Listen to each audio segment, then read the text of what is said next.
entre début et fin, vous allez mettre instruction 1, instruction 2, instruction 3, comme pour instruction 5. Instruction N, comme pour dire que là, on a la liste des instructions qu'on doit manipuler dans l'algorithme. Bonjour, bonsoir à tous. Vous allez bien, j'espère. C'est bien Antoine Yankam, votre professeur d'informatique. Je fais cette vidéo pour vous annoncer que nous allons commencer une nouvelle série de vidéos dans laquelle nous allons faire l'informatique théorique. Dans les vidéos précédentes, on avait affaire à des vidéos un peu plus pratiques sur MS Excel. En réalité, je vais mélanger les choses. On va plus se concentrer uniquement sur l'informatique pratique ou alors théorique. On va faire les deux. Un peu d'informatique pratique et un peu d'informatique théorique.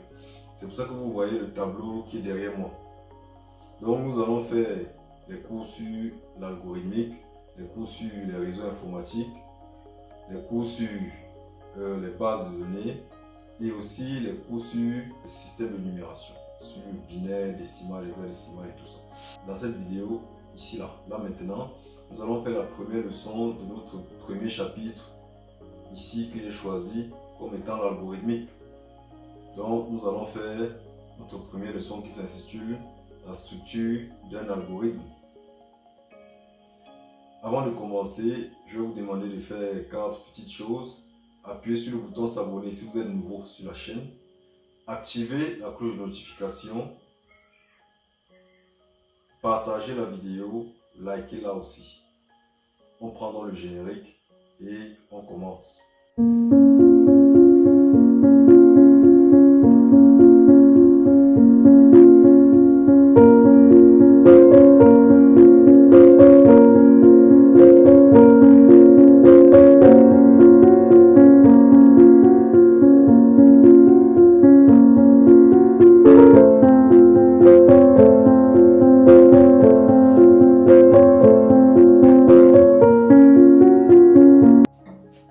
Pour commencer ce cours, nous allons d'abord donner les différentes parties d'un algorithme. Un algorithme a 3 grandes parties. Nous avons l'entête. Ensuite, nous avons la partie déclarative. Ensuite, nous avons le corps de l'algo. De ce côté, nous allons donc représenter la structure d'un algorithme. En noir, nous allons mettre les éléments invariables.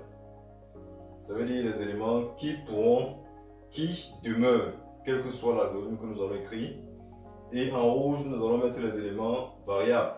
D'accord? Ok.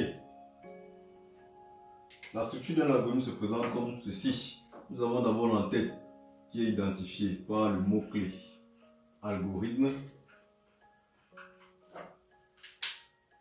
Et là, nous avons le nom de l'algo. Chaque algorithme a son nom. Maintenant, tout dépend de ce que l'algorithme fait. Ensuite, nous avons ici, on n'est pas obligé d'avoir une variable, mais var pour la liste des variables.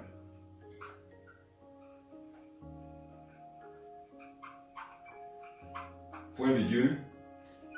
Const, liste des constantes,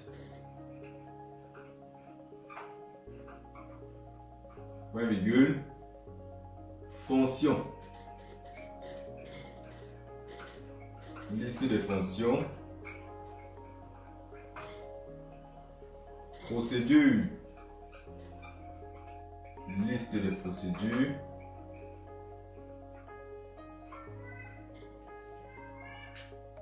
et là maintenant, nous avons le début. Ici, nous avons la liste des instructions. Par exemple, instruction 1 ici. Instruction 2.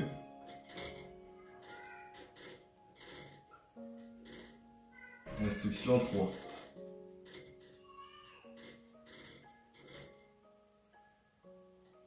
Ensuite, point, instruction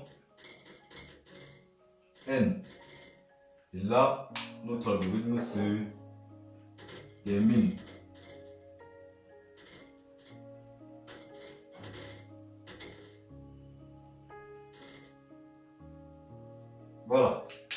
avons ici 1, 2, 3. En tête, partie déclarative, corps de l'algo. Voilà donc la structure. Maintenant, il y a deux manières de répondre aux questions qu'on peut poser par rapport à ça. Si on vous demande quelles sont les différentes parties d'un algorithme, vous répondez simplement un algorithme a trois parties, à savoir l'entête, la partie déclarative et le corps. Maintenant, si on vous demande plutôt quelle est la structure d'un algorithme, vous allez représenter ceci en mettant algorithme nom de l'algo. La partie déclarative sera ici les variables, liste des variables, constantes, liste des constantes, fonctions, liste des fonctions, procédures, liste des procédures. Début, entre début et fin, vous allez mettre instruction 1, instruction 2, instruction 3, comme pour instruction 5. Instruction N, comme pour dire que là, on a la liste des instructions qu'on doit manipuler dans l'algorithme. C'est tout ce que j'avais à vous montrer aujourd'hui. On va se retrouver dans la leçon suivante, où nous allons parler des instructions simples. On prend le mot de fin. Notre vidéo est déjà terminée, mais je vais quand même résumer ce qu'on vient de faire. Dans cette vidéo, nous avons compris qu'un algorithme a trois parties, trois grandes parties. L'entête, la partie déclarative et le corps. L'entête est identifiée par le mot-clé algorithme suivi du nom de l'algorithme. Dans la partie déclarative, on énumère tous les objets qui seront manipulés dans notre algorithme. Objets et sous-programmes bien sûr. Variables, constantes, fonctions, procédures. Et ensuite, on a le corps de l'algorithme. Dans le corps de l'algorithme, nous avons à présenter toutes les instructions et les différentes structures qui seront utilisées dans l'algorithme. Maintenant, une fois que l'algorithme est écrit, c'est l'agent exécutant qui est chargé d'exécuter l'algorithme. Dans la leçon qui suit, nous allons voir les instructions simples. Merci d'avoir suivi cette vidéo. N'hésitez pas à la partager et à mettre en commentaire ce que vous n'avez pas compris. Mettez aussi le pays dans lequel vous me suivez. Je travaille pour vous. Merci.